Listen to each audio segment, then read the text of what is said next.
My name is BiLan Liao. I live in Georgia, a retired art professor and a Georgia API Leadership Council. I stand up for American democracy and our future dream.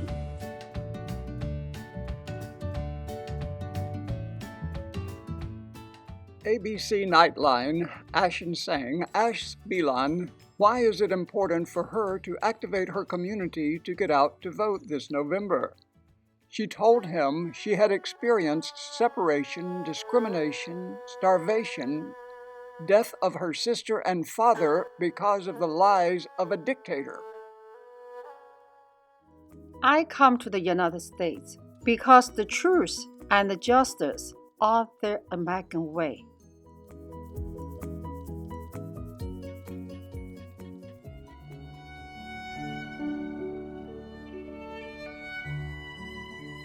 I come to America at the age of 45 to have the freedom to paint my family journey in China.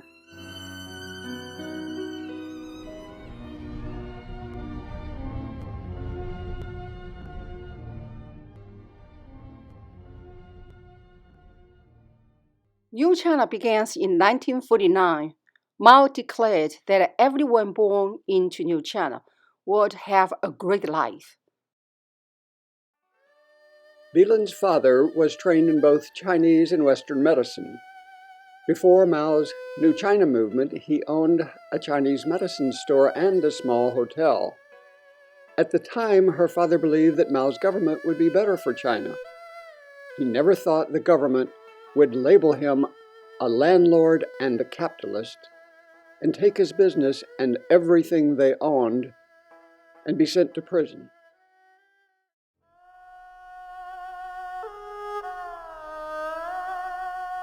I was always hungry, and my grandmother and my mother sold everything they had to get some food for us. I remember one day, in our dinner we have a little bit of meat. It tasted like a smoked bacon. It was so good. We asked her for more. She said, "There is no more."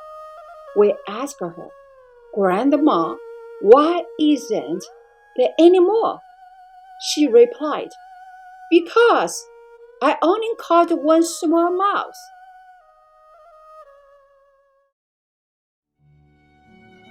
My father changed from great ambitious man to a defeated man, crushed by a lack of freedom, and said so in his own beloved country. The whole family was terrified when he would get out the radio and listen to Voice of America.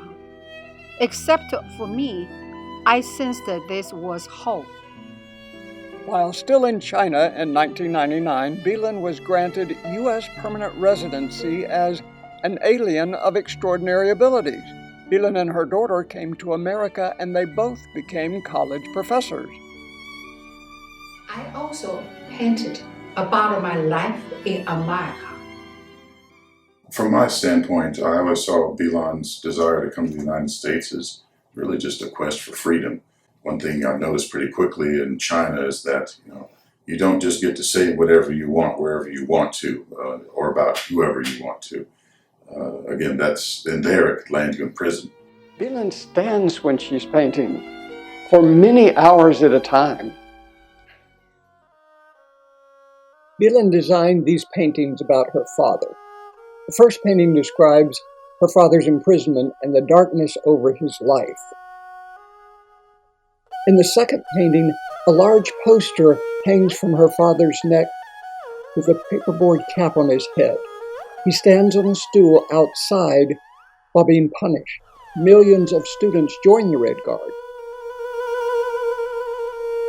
Once you start looking and seeing how the events of her life, both the tragedies and the happy moments, coalesced in her paintings, that you really start doing some research about China itself. So you just want to know more. You think she's a multi-layered person just by looking at those paintings.